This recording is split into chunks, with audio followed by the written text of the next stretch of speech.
вечер. Почитувани представници на медиумите, почитувана јавност, пред малку заврши седницата на Советот за безбедност.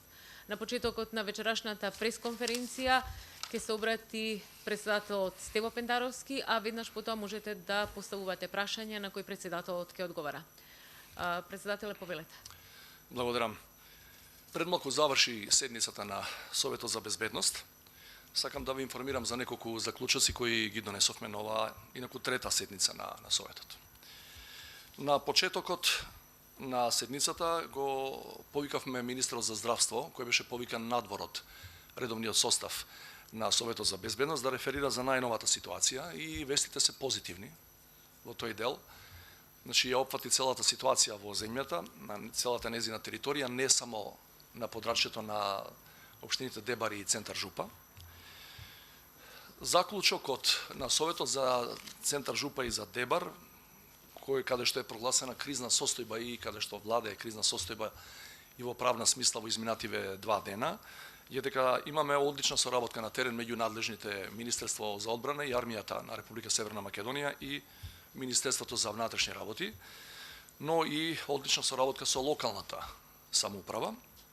Во оваа прилика, и тоа беше едногласен заклучок на сите членови на Советот, е дека посебно признание треба да им се оддаде на граѓаните на овие две општини, кои максимално доследно, коректно, без остаток ги применуваат сите препораки, сите мерки кои се на сила во тие две општини поради прогласената кризна состојба.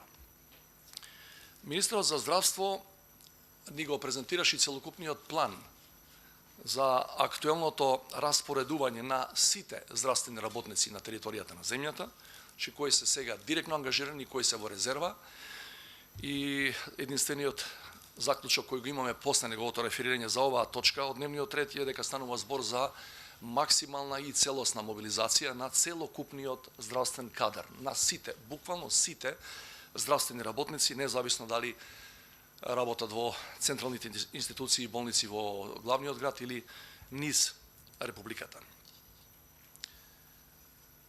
Заклучокот на Советот за безбедност во однос на целокупната ситуација и во однос на она што Министерот за здравство го изнесе како можна проценка за евентуално ширење на болеста понатаму на наша територија е дека поставеноста на државата во овој момент е соодветна, е адекватна на ризиците на кои сме изложени, зашто впрочем зборуваат и проценките и оценките и коментарите на Светската здравствена организација, кои до ден денешен тврдат дека ние сме сигурно државата во целиот поширок регион која најдобро, најдоследно ги имплементира мерките кои се наложени од Светската здравствена организација. Значи, бројот на заболени го знаете, нивната географска дистрибуција исто така.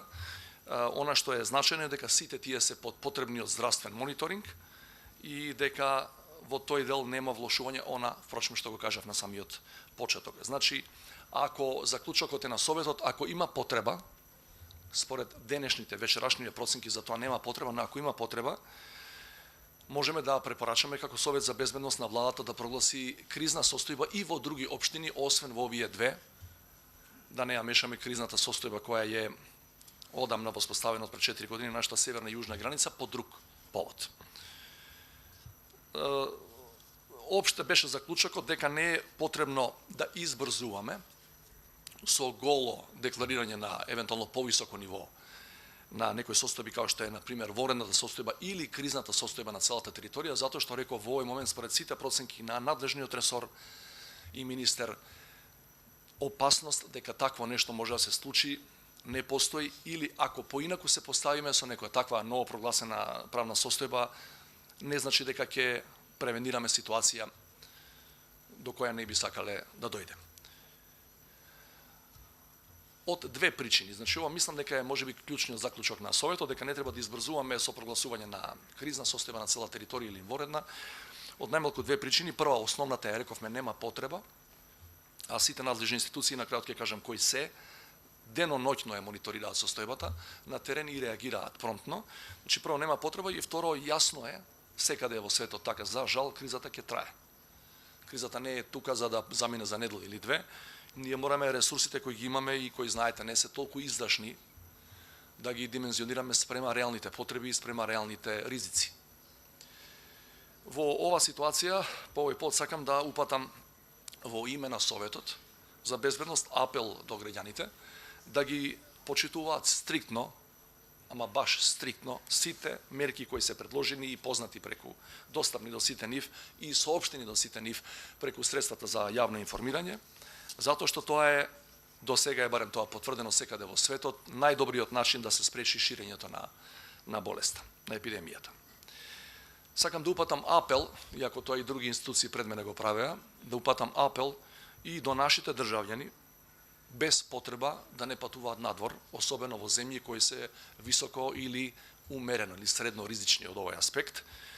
И би сакал да упатам апел, не можеме повеќе од тоа, до нашите државјани кои работат во другите европски држави или во другите држави во светот, а над 150 се зафатени со овој вирус до сега, без голема потреба да не се враќаат во својата земја. Тие имаат право да го сторат тоа, меѓутоа, бидејќи ситуацијата таква каква е, секој трансфер преку неколку граници, преку неколку територии може да ги донесе во ситуација да бидат во контакт со лица кои се заразени или го носат вирусот во себе и на тој начин и не сакајќи и не знаејќи најчесто да го рашират.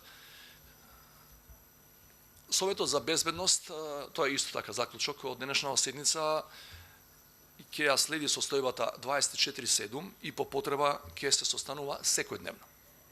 По потреба и повеќе од еднаш на ден. Во овој момент постои оперативен е, во целосна функција е кризниот штаб во владата, во целосна функција оперативен е така наречениот управувачки комитет во Центарот за управување со кризи, меѓутоа и Советот за безбедност као тело кое препорачува мерки и активности до владата и другите надлежни органи во делот на националната безбедност, ќе биде постојано мобилен и практично ќе биде оперативен, секојдневно ќе следи што се случува и ќе комуницира со надлежните органи, се разбира и ќе одржува седници и ќе препорачува тоа што е во неговата уставна надлежност. Од она што го чув од премиерот Спасовски вечерва, веднаш после Советот за безбедност, и владата ќе одржи итна седница на која не е исклучено дека можат да бидат донесени и друг сет на мерки, освен овие постојните. Благодарам. Почитувајќи ги препораките за заштита од COVID-19, до медиумите беа доставени видеоматеријали и фотографии од седницата на Советот за безбедност. Исто така новинарите имаа можност своите прашања да ги постават телефонски или на имейл адресата на вработени во кабинетот. Прашањата ќе ги прочитам подоцна што се поставени на овој начин. Сега повелете доколку имате прашања на двата микрофони што ви се на располагање, можете да ги поставите. Повелете. Председателя, околу изборите не прогласувате вонредна состојба, тоа значи дека не се отвара простор да се свика собранието вонредно и да се распуштат изборите. Кој е ставот на Советот за безбедност околу изборите кои треба да се одржат на 12 април, ако се знае, нели, дека во ситуација кога има пандемија би било тешко да се изведат самите избори? Реално, прогласувањето на вонредна или евентуелна кризна состојба, да речеме, на целата територија нема никаква корелација со одржување на избори во правна смисла. Во политичка да, меѓутоа во правна не. Со други зборови, во таква ситуација, гледате Франција вчера, завчера имаше локални избори и одзивот беше драстично помал од минатите локални, меѓутоа одржаа прв круг на локалните избори. Ова сакам да потсетам само. Без да биде прогласена било каква кризна состојба во било која општина, а не па на цела територија, значи без било каков проблем од тој тип, ние во 2015 два пати ги одложувавме изборите. И собранието се враќаше еднаш, ја поништуваше својата сопствена одлука и закажуваше нов датум на избори. Значи таков правен преседан, да го наречам, се случувал. И тоа во време кога немавме пандемија. Не гледам, сакам да кажам, не гледам проблем да се одложат изборите, впрочем, мислам дека јавноста е веќе информирана, утре во 12 часот тука ќе има лидерска средба со една единствена точка на дневниот ред во контекст на ова што ни се случува и нами, на сите во регионот и на сите во светот практично, да се одложат изборите. И само да подсетам, тоа информација, мислам дека јас сум цел ден тука, не сум во тек, меѓутоа претпоставам дека и тоа е споделено со македонската јавност. Денеска со официјален допис мониторинг мисијата на ОПСЕ ОДИХР ја откажа таа своја мисија и за 2 до 3 дена и физички се повлекува од државата. Благодарам. Сонја Повели. Председателе, зошто се одлучивте да не преземете уште еден дополнителен чекор во смисла на прогласување кризна состојба на целата територија или можеби вонредна? Не дека инсистирам на тоа, меѓутоа она што владата го препорачува и што се презема де факто во целата држава со затворање на гранични премини, на градинки, со ограничување на комуникацијата меѓу луѓето и така натаму, тие мерки се речиси идентични со оние мерки што се преземаат во земјите каде што е прогласена вонредна состојба. Дали ние се нешто согласувам. бегаме Не. од тоа, можеби затоа што со земјата раководи техничка влада во момент? Може нема да верувате, меѓутоа од тој аспект, од аспект на вашето прашање, полесно е што имаме техничка влада и сите битни политички актери се внатре. Значи, ја немаме она резка подоба власт и опозиција. Прво беше заклучено дека нема потреба од воведување на кризна состојба на цела територија, ниту од воведување на вонредна состојба. И второ, ова сакам да го, мислам дека и вие го загатнавте со вашето прашање, но ја би сакал да го појаснам.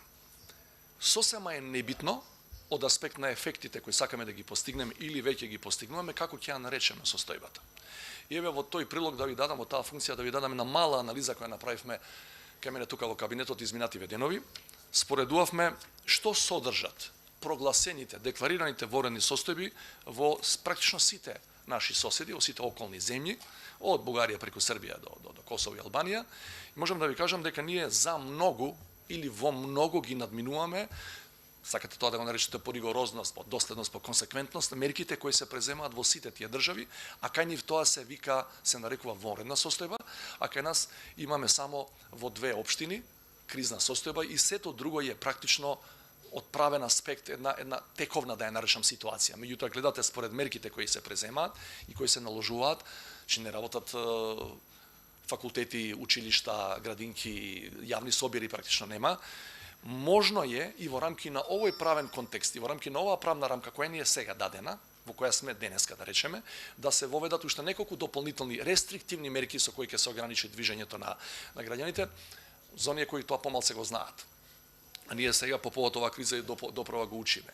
Можно е владата, без да прогласи вонредна состојба, да го ограничи движењето на граѓаните од една во друга општина, внатре во нашите граници. Така што не би се врзувал за името како на состојбата во која сме. Битно е дека досегашните мерки се прилично ригидни, прилично ригорозни во однос на спречување на ширење на епидемијата и тоа е проценето и од меѓународни фактори како ефикасно до овој момент. Се разбира, не зависи само од тоа, евентуалното ширење на болеста, меѓутоа тоа е она што е значено. И ја морам уште еден мал дел да додадам тука, зборувајќи за вонредната состојба. Не дека треба да прогласиме, а ние не сакаме од тие овие причини, меѓутоа добро е да го знаете. Ако не дај Боже дојдеме во ситуација, вонредната состојба во нашава земја е објасната само во еден единствен член на Уставот.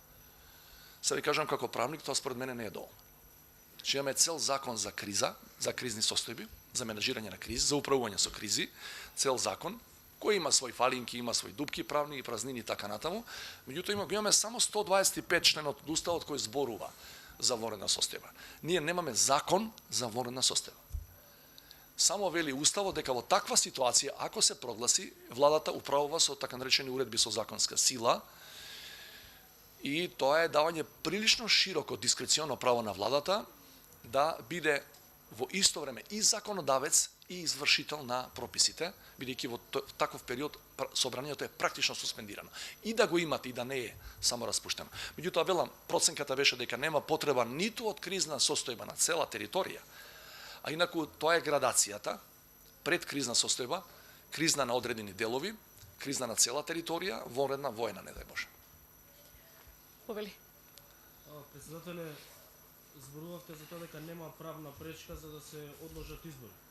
Уставниот суд 2015 одлучи дека е не противуставно распуштањето по повторното враќање на парламентот, па слично од тој аспект е противуставно сега да се собере пак, а и господин Талаш Џафери кажа дека правно е невозможно да се состане и да се презакажат изборите. Тоа ми е прво прашање. Второ, мијатиот пак ги спомнате стоковите резерви, но не бевте дециден. Вашиот српски колега децидно излезе и кажа имаме стокови резерви за една година. За колку период има Македонија резерви? Да, ти одговорам прво за стоковите резерви. Ја не ги имам сите тие бројки. во овој момент, бидејќи тоа е дневна периодика. Меѓутоа, ја би те упатил на владата, каде што постојат не само директорот на стоковни резерви, него и во владата тоа го имаат на дневна основа пред секоја седница на влада во изминативе 2-3 недели од кога почна целата работа овој проблемот со епидемијата, тие имаат како еден вид на предточка реферираат каква е состојбата со стоковите резерви.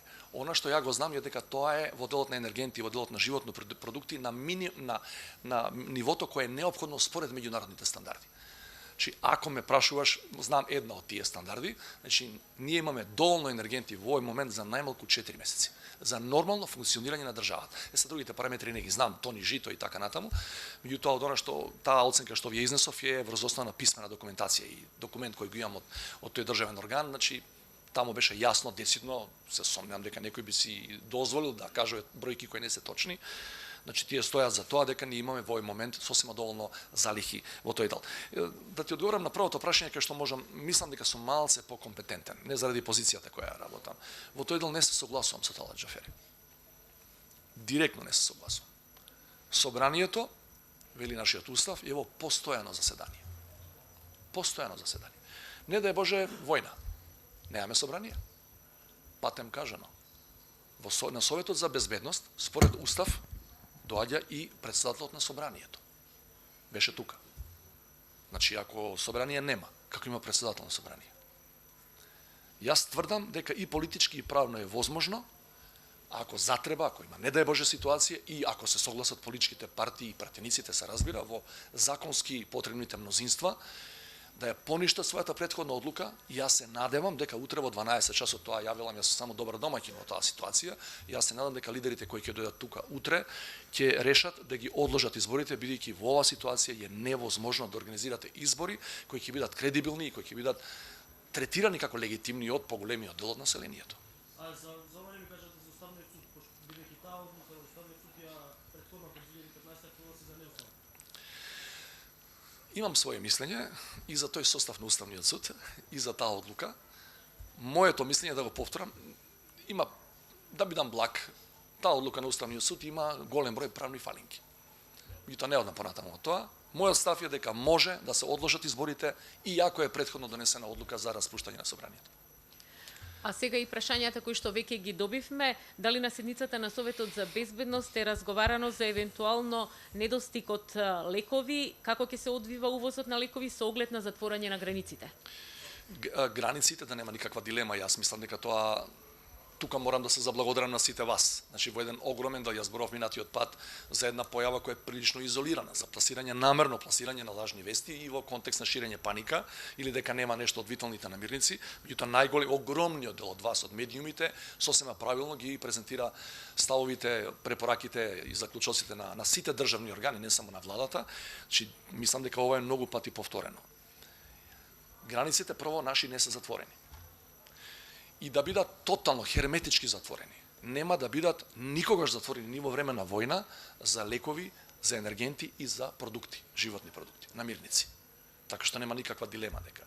Еве да спомнам една стара ситуација, 1994 два пати бевме блокирани од Грција. На целата јужна граница беше херметички затворена. Не и за лекови. Не и за лекови. Беше за енергенти, али не и за лекови. Во контекст на овој одговор за лажните вести има прашање. Во петокот предупредивте да не се дозволи епидемија на лажни вести. Дали имате некои нови сознанија и колку медиумите одговорно се однесуваат? Не, веќе одговорив. Немам нови сознанија, останам на таа констатација што ја реков, еден минорен, незначителен, 1% или промил, да го речам, од сите што известуваат. Тука зборувам и за социјалните мрежи, зборувам за интернет порталите, не зборувам за овие традиционални медиуми, меѓутоа генерално, вклучително и социјалните мрежи, мислам дека тоа не е додворување се за да имате по-добри извештаи за мене после пресод, меѓутоа навистина мислам дека медиумите си ја вршат работата на ниво и можам стварно да се заблагодарам за тоа, бидејќи не може никој да каже, ниту еден граѓанин дека не е информиран, дека не е доволно информиран или дека не е навремено информиран. За тоа капа доле.